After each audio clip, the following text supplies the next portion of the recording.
मसीह में सभी मेरे भाई एवं बहनों को प्रेज द लॉर्ड। जैसा कि आप सबों को मालूम है कि कोविड-19 के फिर से फैलने के कारण प्रशासन ने सभी धार्मिक संस्थानों को बंद करने का आदेश दिया है और आज बेलुरकर अंकल के यहाँ प्रेयर मीटिंग है जिसके लीडर मैं हूँ। इसलिए मार्टिन भैया के सहयोग से ऑनलाइन मैसेज आप सबों तक पहुँचा रही हूँ। सबसे पहले मैं पिता परमेश्वर को धन्यवाद देती हूँ, हमारे आदरणीय डीएस सर का, पास्टर कमेटी का, मार्टिन भैया का और आप सबों का धन्यवाद। आज 22 मार्च 2021 है। कितनों को ये याद है पता नहीं, लेकिन मुझे अच्छे से याद है कि लास्ट ईयर 22 मार्च 2020 से ही चर्च बंद था। उस दिन ऑनलाइन भी नहीं था। प्रभु ने मुझे खड़ा किया कि मैं अपने भाई बहनों को परमेश्वर के वचन को बता सकूं। तो जैसा कि आप सबों को मालूम है कि हमारे अपार्टमेंट में और एक क्रिश्चियन फैमिली है, तो वो फैमिली हमारे घर हर संडे आते थे और हमने 22 मार्च से 22 नवंबर तक घर में चर्च किया। मैं प्रभु को बहुत बहुत बहुत धन्यवाद देती हूँ कि उसने मुझे कभी ये महसूस होने नहीं दिया कि चर्च बंद है। मुझे मेरे हृदय में प्रभु ने अपने शांति, खुशी और आनंद से भरा। तो प्रभु ने जो कुछ भी मुझे सिखाया है उसी में से मैं ये वचन आप सबों को बता रही हूँ, शेयर कर रही हूँ। तो आज का जो वचन है वो है निर्गमन 3 अध्याय उसका 13 और 14 वचन। निर्गमन 3 उसका 13 और 14 वचन। तो वचन में जाने से पहले आइए हम प्रार्थना करेंगे। धन्यवाद यीशु, धन्यवाद देती हूँ पिता परमेश्वर, इस सुंदर सा समय के लिए आपका धन्यवाद करती हूँ। हाँ प्रभु जी, जो भी हम वचन अभी सुनेंगे प्रभु, उसमें तो हमारी अगुवाई कीजिए, मदद कीजिए, ताकि हम आपके वचन को ठीक रीति से समझ सके और समझा सके। प्यारे प्रभु, हर एक सुनने वाले भाई बहनों को और मैं अपने आप को आपके हाथों में समर्पित करती हूँ। इस छोटी सी प्रार्थना उद्धारकर्ता यीशु के नाम से मांगती हूँ, आमीन।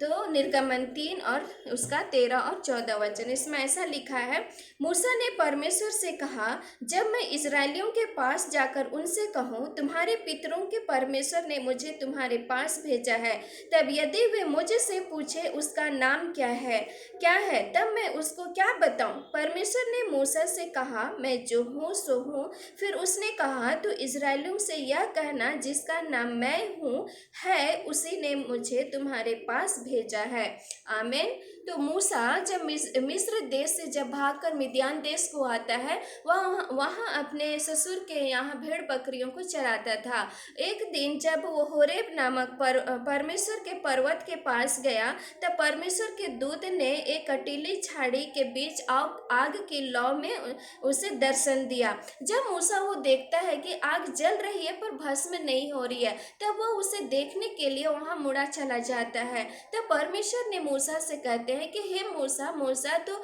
अपने पाँव में से जूतियों को उतार दे, क्योंकि जिस स्थान पर तू खड़ा है वो पवित्र भूमि है।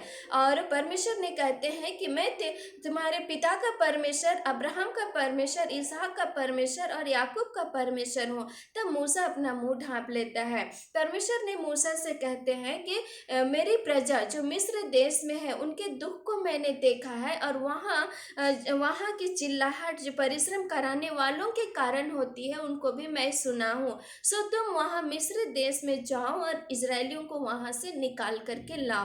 तब मूसा कहता है परमेश्वर से कि मैं वहाँ जाऊँगा और वहाँ उनसे कहूँगा कि तुम्हारे पितरों के परमेश्वर ने मुझे भेजा है। तब वे लोग कहेंगे कि उसका नाम क्या है? तब मूसा कहता है कि तब मैं क्या बताऊं? तो परमेश्वर कहता है कि उनसे तू कहना कि मैं जो हूँ सो हूँ। उस इजरायलियों से ये कहना कि जिसका नाम मैं हूँ है, उसी ने भेजा है। तो हम यहाँ देखते हैं कि मैं हूँ ये कौन है, ये हम वचन में हम देखेंगे। तो यूहन्ना रचित सुसमाचार उसका 6वां अध्याय उसका 35 वचन इसमें ऐसा कहता है, यीशु ने उनसे कहा, जीवन की रोटी मैं हूँ, जो मेरे पास आता है वह कभी भूखा ना होगा और जो मुझ पर विश्वास करता है वह कभी प्यासा ना होगा। तो मैं यहाँ पर हम इसको दो भाग में देखेंगे। एक जीवन, यीशु ने कहा जीवन की रोटी मैं हूँ, और दूसरा जीवन का जल। पहले हम देखेंगे जीवन की रोटी मैं हूँ। तो मेरे और भाई एवं बहनों ध्यान से सुने, जब हम रोटी खाते हैं, जैसे हम रोटी क्यों खाते हैं, जैसे हम रोटी किसी गेहूँ ज्वार बाजरे या किसी भी चीज़ का हम जब रोटी खाते हैं, हम क्यों खाते हैं? हम अपने शरीर के लिए खाते हैं कि ये शरीर हमारा तंदुरुस्त रहे, बढ़े। तो उसी तरह से हमारे आत्मा के लिए भी वचन चाहिए।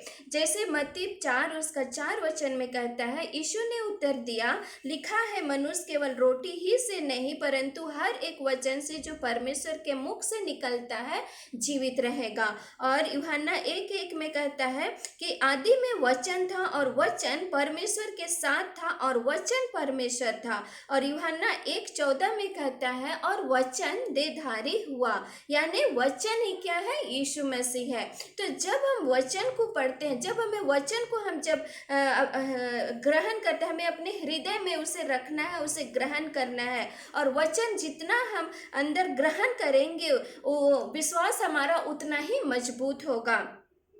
और जब कोई व्यक्ति अविश्वास को दिखाता है तो तब ये वचन काम नहीं करता। तो यीशु कहते हैं कि स्वर्ग से उतरी रोटी मैं हूँ, मैं वो रोटी दूंगा जिसकी भूख आत्मा को है और आत्मा परमेश्वर के स्वरूप में है। और हमारे अंदर जो आत्मा है वो आत्मिक रोटी का भूखा है, यानी कि यीशु मसीह पर विश्वास करने के द्वारा जो आत्मिक बातें हैं, स्वर्ग की बातें हैं, स्वर्गीय बातें हैं, जब वह हमारा आत्मा सुनता है और उस पर विश्वास करते हैं, यीशु कहते हैं कि तुम्हें ऐसा भोजन दे रहा हूँ जो आत्मिक भोजन है, जिससे तुम्हारा आत्मा तृप्त होगा और तुम्हें अनंत जीवन के भागी हो जाओगे और तुम्हारी मृत्यु कभी नहीं होगी, तुम हमेशा हमेशा के लिए जीवित बने रहोगे। यीशु कहते हैं कि मैं तुम्हारे सामने वो रोटी बनकर आया जो स्वर्ग से उतरी है, उसे तुम ग्रहण करो, तुम मुझ पर विश्वास करो। जो मुझ पर विश्वास करता है, मेरे पास आता है, वो कभी भूखा ना होगा। यहाँ यीशु मसीह जो ये बातें बता रहे हैं, ये आत्मिक तरीके से बातें कर रहे हैं। तो हमें भी आत्मिक तरीके से इसे समझना है। हमें रोटी खाकर अपने पेट में उतारना नहीं है, बल्कि उसे ग्रहण कर अपने जीवन में उतारना है, उसे अपना उद्धारकर्ता करके मानना है। यीशु मसीह अपने आप को जीवन की रोटी कहा, जीवन का जल कहा। यीशु कहते कि नाशवान रोटी के पीछे मत भागो, मेरे पीछे आओ, मेरे पीछे आओ, जो मैं खुद स्वर्ग से उतर कर तुम्हारे पास आया हूँ, बलिदान होने के लिए आया हूँ। मैं तुम्हें बता रहा हूँ, अब सिर्फ तुम्हें विश्वास करना है, ग्रहण करना है, अपने पापों से क्षमा मांगना है, तब तुम अनंत जीवन के भागी बन जाओगे। यहाँ ये अनुग्रह यीशु मसीह के रूप में मुझे और आप सबों को मिला है। वो पूरी दुनिया के लिए, मानव के लिए पाप बन गया, पूरी जिंदगी को निष्पाप रहा, फिर भी वो एक पापी के समान ऐसी मृत्यु को सहा, पीड़ादायक मृत्यु को सहा, ताकि हम सभी अनंत जीवन में प्रवेश कर सके। ये बहुत बड़ा अनुग्रह है। सच में जब हम रोटी खाते हैं तो हम अपने शरीर को हम कितना देखते हैं कि ये शरीर कितना मोटा हो रहा है, पतला हो रहा है, ये इसमें हमारा कितना शुगर बढ़ गया है, बीपी बढ़ गया है, एचबी कम हो गया है। हाँ, तो उसी तरह से क्या हम अपने आत्मा को झांक कर देखते हैं, अपने आत्मा को हम टटोल कर देखते हैं कि ये आत्मा प्रभु के ग्रहण योग्य है या नहीं है। तो मेरे भाइयों बहनों, आज हमें अपने आप को देखना है, हमें टटोलना है कि क्या हम प्रभु के ग्रहण योग्य है या नहीं है। सच में जब हम प्रभु यीशु को ग्रहण करते हैं, उसके वचन के अनुसार चलते हैं, तो सच में जीवन में हमारे कुछ भी कठिन परिस्थिति क्यों ना आए, बीमारी क्यों ना आए, संकट क्यों ना आए, कुछ भी क्यों ना आए, लेकिन जब हम प्रभु में बने रहते हैं, उसे ग्रहण करते हैं, तो प्रभु हमारे साथ रहते हैं और हर परिस्थिति में वो हमें, हमारे हृदय में वो शांति देता, वो हमें कभी भूखा नहीं होने देता। तो जब भी हम रोटी खाते हैं, हम ये वचन जरूर याद करें कि यीशु ने कहा है कि जीवन की रोटी मैं हूँ। और दूसरा पॉइंट हम देखेंगे जीवन का जल। यहाँ पर हम एग्जाम्पल देखेंगे सामरी स्त्री का। जब सामरी स्त्री जब कुआं पानी भरने के लिए जाती है तो वहाँ यीशु मसीह वहाँ कुएं के पास बैठे रहते हैं। तो यीशु कहते हैं कि उससे सामरी स्त्री से कहते हैं कि मुझे पानी पिला। तब सामरी स्त्री बोलती है कि तू यहूदी होकर मुझसे पानी क्यों मांगता है। तो फिर यूहन्ना 4 उसका 10 वचन में कहता है, यीशु कहते हैं कि यदि तू परमेश्वर के वरदान को जानती और यह भी जानती कि वह कौन है जो तुझे कहता है मुझे पानी पिला, तो तू उससे मांगती और वह तुझे जीवन का जल देता। तो फिर यहाँ यूहन्ना 4 उसका 14 वचन में कहता है, परंतु जो कोई उस जल में से पिएगा जो मैं उसे दूंगा वह फिर अनंत काल तक प्यासा ना होगा, वरन जो जल मैं उसे दूंगा वह उसमें से एक सोता बन जाएगा जो अनंत जीवन के लिए उमड़ता रहेगा।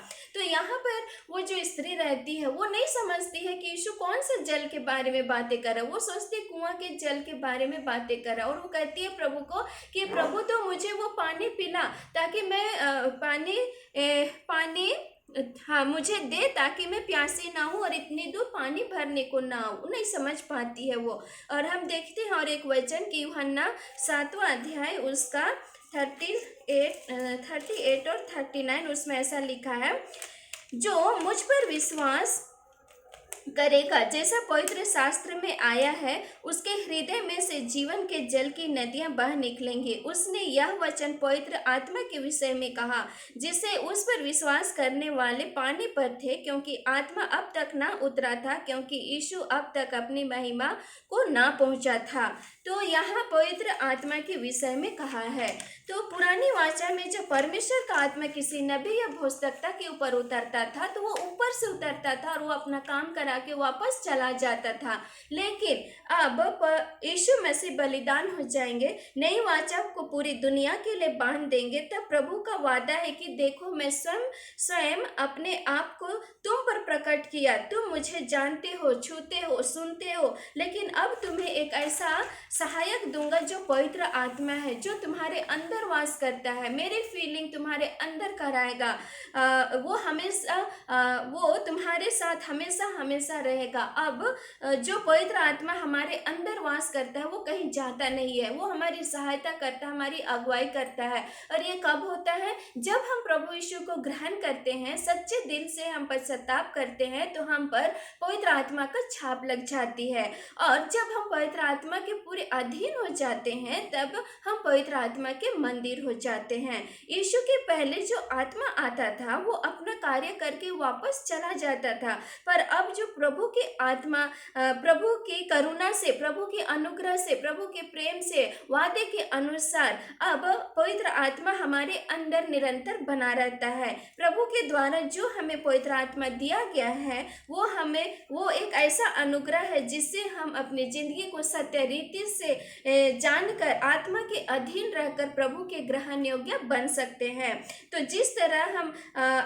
हम अपने शरीर के लिए पानी पीते हैं उसी तरह से हमें पवित्र आत्मा से भरते रहना है। जब हम पवित्र आत्मा से भरते हैं तो सामने वाला व्यक्ति जैसा भी व्यवहार जैसा भी करता है हम उसके प्रति पॉजिटिव बने रहते हैं। और जब हम पवित्र आत्मा से भरते हैं तो हमारे वो हर एक छोटी छोटी बातों में हमारी अगुवाई करता है, जैसे कि हमें क्या करना है, नहीं करना है, कहाँ जाना है, नहीं जाना है, कैसे उठना है, कैसे बैठना है, कैसे बातें करना है, कैसे कपड़े पहनना है, हर एक छोटी छोटी बातों में वो हमारी सहायता और मदद करता है। और लूका 11 उसका 23 वचन में कहता है कि जब तुम बुरे होकर अपने बच्चों को अच्छी वस्तुएं देना जानते हो तो मैं तुम्हारे स्वर्गीय पिता मेरे मांगने वालों से पवित्र आत्मा क्यों न देगा। तो हमें पवित्र आत्मा मांगना और पवित्र आत्मा से भरना है ताकि हम शरीर के कार्य पर कंट्रोल कर पाएं। तो ये शरीर के कार्य क्या है हम ये देखेंगे गलाती 5 अध्याय उसका 17 से 21 वचन तक। इसमें ऐसा लिखा है, क्योंकि शरीर आत्मा के विरोध में और आत्मा शरीर के विरोध में लालसा करता है, और ये एक दूसरे के विरोधी हैं। इसलिए जो तुम करना चाहते हो वह ना करने पाओ, और यदि तुम आत्मा की चलाए चलते हो तो व्यवस्था के अधीन ना रहे। शरीर के काम तो प्रकट है, अर्थात व्यभिचार, गंदे काम, लुचपन, मूर्ति पूजा, टोना, बैर, झगड़ा, ईर्ष्या, क्रोध, विरोध, फूट, विधर्म, डाह, मतवालापन, लीला क्रीड़ा और इनके और जैसे और काम है, इनके विषय में मैं तुमसे पहले से कह देता हूँ, जैसा पहले कह भी चुका हूँ कि ऐसे ऐसे काम करने वाले परमेश्वर के राज्य के वारिस ना होंगे। तो यहाँ हम देखते हैं कि आत्मा और शरीर दोनों एक दूसरे के विरोध में लालसा करता है। जब हम आत्मा से भरते हैं तो हमारे जो शरीर के कार्य हैं, जैसे झगड़े, ईर्ष्या, क्रोध, जो अभी हमने सुना, इन सारे काम को हम जब आत्मा से भरते हैं तो हमारे मन, हृदय से, इनको शरीर से हम इसको दूर कर पाते हैं। वो हमारी पवित्र आत्मा हमारी सहायता करता है कि हम अपने आप को शुद्ध रख सकते हैं, और प्रभु के साथ में हम पवित्रता के साथ चल सकते हैं। और रोमी उसका 8 उसका 1 वचन में कहता है कि अतः अब जो मसीह यीशु में है उन पर दंड की आज्ञा नहीं, क्योंकि वे शरीर के अनुसार नहीं वरन आत्मा के अनुसार चलते हैं। यहाँ पौलुस कहते हैं कि जो मसीह यीशु में उस पर दंड की आज्ञा नहीं, क्योंकि वे शरीर के अनुसार नहीं पर आत्मा के अनुसार चलते हैं। जब हम आत्मा के अनुसार चलते हैं तब क्या होगा? दंड की आज्ञा नहीं। और रोमियो 8 उसका 14 वचन में कहता है, इसलिए कि जितने लोग परमेश्वर के आत्मा के चलाए चलते हैं वे ही परमेश्वर के पुत्र हैं। तो इस तरह से जब हमें पवित्र आत्मा से हमें भरना, जब भी हम पानी पीते हैं तो हमें पवित्र आत्मा से भरते रहना है। और तीसरा पॉइंट है कि यीशु ने कहा जगत की ज्योति मैं हूँ, वो है यूहन्ना 8 उसका 12 वचन। उसमें ऐसा कहता है, यीशु ने फिर लोगों से कहा जगत की ज्योति मैं हूँ, जो मेरे पीछे हो लेगा वो अंधकार में ना चलेगा परंतु जीवन की ज्योति पाएगा। यानी कि जब हम ज्योति में रहते हैं, उसके यीशु के पीछे जब हम चलते हैं तो हम क्या करेंगे? अंधकार में नहीं चलेंगे। तो ये ज्योति क्या है? यीशु है, सत्य है, ये परमेश्वर है। और अंधकार क्या है? ये बुराई है, झूठ है, शैतान है और परमेश्वर के विरोध में कार्य करता है। तो जो प्रभु को अनुसरण करते हैं, जो ग्रहण करते हैं, वे लोग जगत की ज्योति बन जाते हैं। जैसे मत्ती 5 उसका 14 में कहता है कि तुम जगत की ज्योति हो और अपनी ज्योति पूरे जगत में रोशन करो। तो जब हम प्रभु यीशु को ग्रहण करते हैं तो हम ज्योति बन जाते हैं, और जब हम ज्योति बन जाते हैं यानी जब हम प्रभु यीशु के साथ चलते हैं तो फिर अंधकार में नहीं चल सकते। और यही बात प्रभु यीशु यहाँ कह रहे हैं कि जो कोई मेरे पीछे हो लेगा वो अंधकार में ना चलेगा, यानी कि फिर वो शैतान की अगुवाई में नहीं बल्कि पवित्र आत्मा की अगुवाई में चलेगा। तो फिर और जीवन की ज्योति पाएगा, हमेशा हमेशा की जिंदगी पाएगा, परमेश्वर के सहभागिता को पाएगा। सच में जैसे हम देखेंगे कि कोई कमरा है, वहाँ पूरा अंधेरा है। जब अंधेरा रहता है तो हमें कुछ दिखाई नहीं देता है कि कहाँ पर क्या है, कहाँ गंदा है, कहाँ साफ है, कि यहाँ क्या है, कुछ हमें दिखाई नहीं देता है। लेकिन जैसे ही वहाँ पर रोशनी आ जाती है, ज्योति आ जाती है, तो हम क्या करते हैं? हम देख पाते हैं कि कहाँ पे गंदगी है, कहाँ पर क्या है।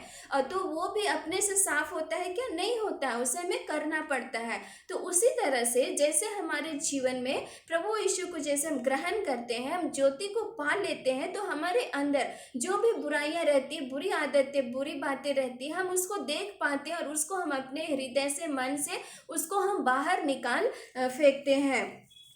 तो यहाँ पर प्रभु कहते हैं कि प्रभु कहते हैं कि जो प्रभु के यीशु को ग्रहण करता है वो निष्पाप जीवन जीने का प्रयत्न करता है, वो फिर पाप की ओर नहीं जाता। और क्योंकि एक ही बार मसीह यीशु मेरे लिए और आप सबों के लिए क्रूसीफाई हुए हैं, एक ही बार। और जब वो मेरे लिए और आप सबों के लिए एक ही बार पाप बन गया और मेरे और आप सबों के पापों को उठाकर हमें क्षमा प्रदान दी है, तो क्या हम बार बार प्रभु यीशु को क्रूसीफाई करेंगे, बार बार पाप करेंगे और बार बार क्षमा मांगेंगे? क्या नहीं। अपने आप को पाप से बचाए रखना है, पाप नहीं करना है। और इसी को पौलुस बहुत अच्छी तरीके से समझाया है कि लोग समझते हैं कि जब हम प्रभु को ग्रहण कर लिए हैं तो हमें पाप करने का सर्टिफिकेट मिल गया है, पाप कर सकते हैं और प्रभु यीशु के लहू के द्वारा छुटकारा मिलेगा। हम उद्धार प्राप्त कर चुके हैं, हमारा उद्धार खोएगा नहीं। और जब हम प्रभु पर विश्वास करने के द्वारा हम अनंत जीवन को पाएंगे, ऐसे लोग समझते हैं। ये पौलुस समझाया है। लेकिन यहाँ प्रभु ने साफ तौर पर कह दिया है कि जो ज्योति पर चलता है वो अंधकार में नहीं चलता, क्योंकि मैं जगत की ज्योति हूँ। और ज्योति में जो चलता है वो अंधकार में नहीं चलता वरन जीवन की ज्योति को पाता है। रोमियो 6:1 में पौलुस कहते हैं कि तो क्या हम पाप करें, क्या हम पाप करते रहे कि अनुग्रह बहुत हो? पौलुस कहते हैं कदापि नहीं। जब हम एक बार जब हम प्रभु के साथ गाड़े गए, अपना पुराना मनुष्यता को उतार फेंके हैं, तो हम क्यों पाप करें? और जब हम प्रभु के साथ नई सृष्टि बन गए हैं, नया जीवन पा लिया है, नया जन्म हो गया है, पा लिया है, तो हम आगे से कोई पाप नहीं करेंगे। तो प्रभु यीशु भी उस व्यभिचारी स्त्री से कहते हैं, क्षमा करते हुए बोले कि मैं भी तुझे दंड की आज्ञा नहीं देता, लेकिन जा तू फिर पाप ना करना। यूहन्ना 8:11 में कहता है यीशु ने कहा कि मैं भी तुझ पर दंड की आज्ञा नहीं देता, जा फिर पाप ना करना। यहाँ हम इब्रानी 10:26-27 में देखेंगे। इब्रानी 10:26-27 में, क्योंकि सच्चाई की पहचान प्राप्त करने के बाद यदि हम जानबूझकर पाप करते रहे तो पापों के लिए फिर कोई बलिदान बाकी नहीं। हाँ, दंड का एक भयानक बाट जोहना और आग का ज्वलन बाकी है जो विरोधियों को भस्म कर देगा। तो यहाँ यीशु कहते हैं कि उस स्त्री से कहते कि मैं तुझे क्षमा किया, दंड नहीं दिया। इसका मतलब मैं छूट नहीं दी कि तू बार बार पाप करती रहेगी। यहाँ प्रभु कहते हैं कि मैं तुझे संसारिक रीति से न्याय नहीं करूँगा, लेकिन जब तू इसी तरह से जब तुम पाप करती रहेगी तो जब तू परमेश्वर की हुजूरी में जाएगी, न्याय का दिन आएगा, तब भयानक सजा परमेश्वर की ओर से जरूर मिलेगी। तो प्रभु यीशु मसीह का कहने का तात्पर्य यही है कि जगत की ज्योति मैं हूँ, जो मुझे ग्रहण करता है, मेरे पीछे हो लेता, वो अंधकार में नहीं चलता, वो शैतान की अगुवाई में नहीं चलता। तो मेरे भाइयों बहनों, यदि प्रभु को ग्रहण करने के बावजूद भी मेरे और आपके अंदर पाप पाया जाता है, विरोधी कार्य पाया जाता है, तो हमने अभी भी ज्योति को ग्रहण नहीं किया है, ज्योति को अंगीकार नहीं किया है। हम सिर्फ विश्वास कर लिया है कि वो परमेश्वर का पुत्र है।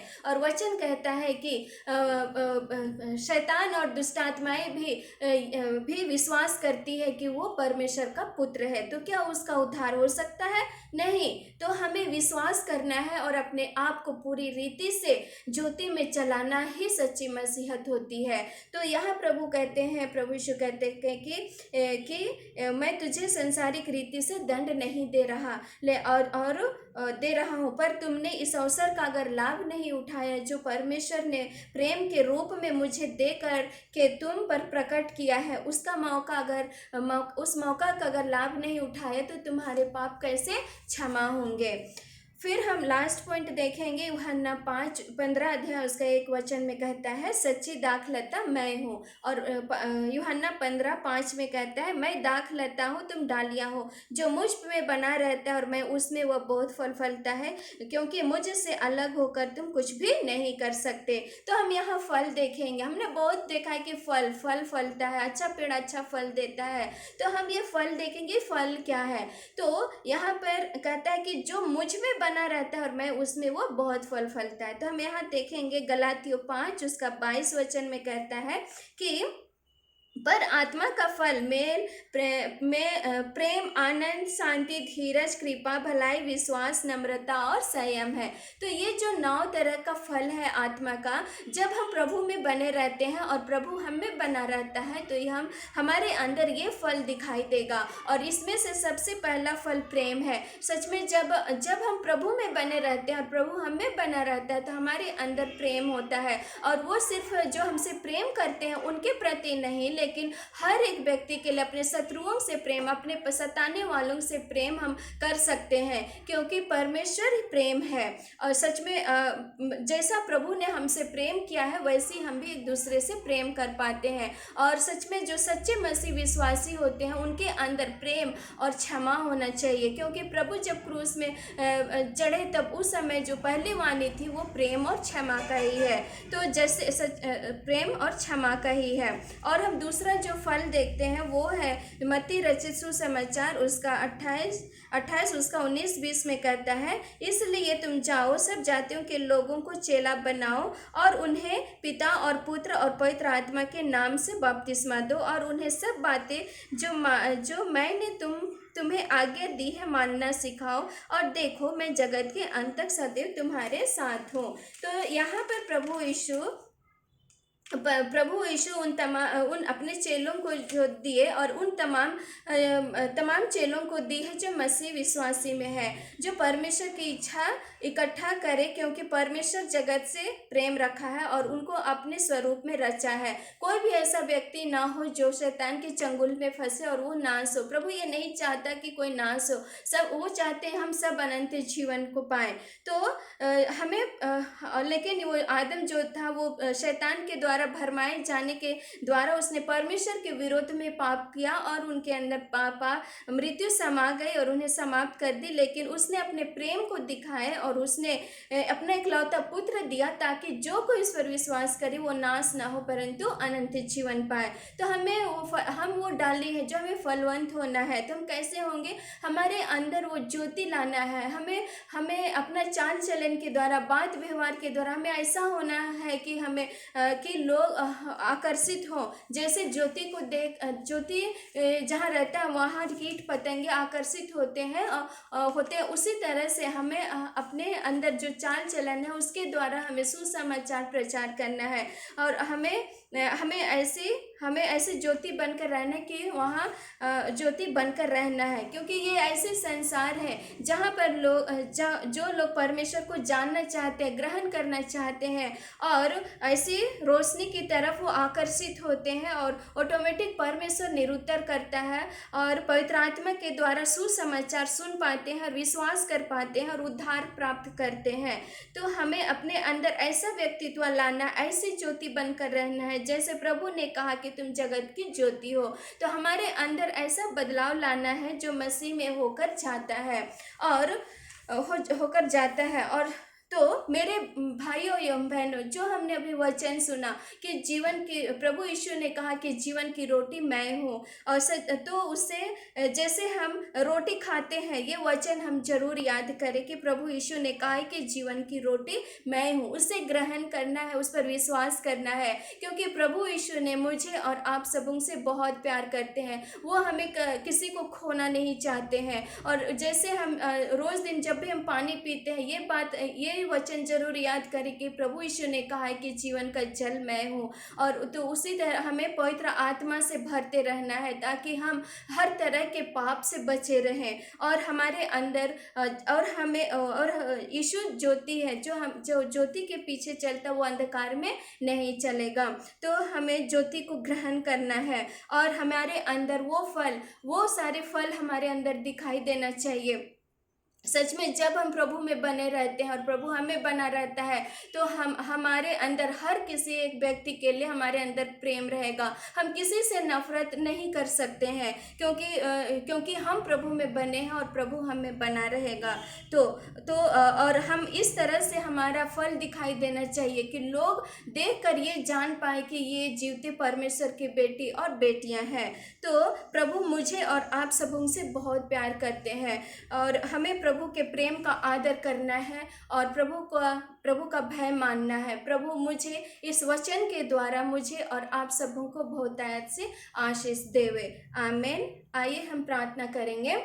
धन्यवाद यीशु, धन्यवाद देती हूँ पिता परमेश्वर, जो तूने मुझे वचन बताने में मेरी सहायता और मदद किया। प्यारे प्रभु जी, प्यारे प्रभु, मैं हर एक सुनने वाले भाई बहन के लिए और अंकल आंटी, आतिश भाई, भैया भाभी, उनके बच्चे और उनके घर में जितने भी लोग हैं प्यारे प्रभु जी, हर एक के लिए मैं प्रार्थना करती हूँ प्यारे पिता। हर एक पर तू दया कर प्यारे पिता, अपना सामर्थ्य हाथ बढ़ाइए, उनको चंगाई से रखिए प्यारे प्रभु जी। हाँ प्यारे पिता, उनको अच्छी तंदुरुस्ती दीजिए प्यारे पिता। हाँ प्रभु, और हर एक व्यक्ति प्यारे पिता, हम सभी प्यारे प्रभु जी आपके प्रेम को समझ पाए प्रभु, आपको जान पाए, पहचान पाए प्यारे पिता। तू ऐसा हम पर ऐसा दया कीजिए प्यारे पिता। हाँ प्रभु, हम पर अपना सामर्थ्य हाथ बढ़ाइए प्यारे पिता, कि हम प्रभु आपके और भी करीब आ पाए, आपके वचन के अनुसार चलने वाले हो सके, एक एक वचन को समझ पाए और अपने जीवन में लागू कर पाए। ऐसा मैं प्रार्थना करती हूँ प्यारे प्रभु जी। हर एक को तो स्पर्श कीजिए प्यारे पिता, हर एक को तो आशीष दो प्यारे प्रभु जी। अपने डीएस सर, उनके परिवार, अपने चर्च के हर एक भाई बहनों को और जितने भी लोग सुन रहे हैं प्रभु, उन सबों को और मैं अपने आप को आपके पवित्र हाथों में समर्पित करती हूँ। इस छोटी सी प्रार्थना उद्धारकर्ता यीशु के नाम से मांगती हूँ। आमीन।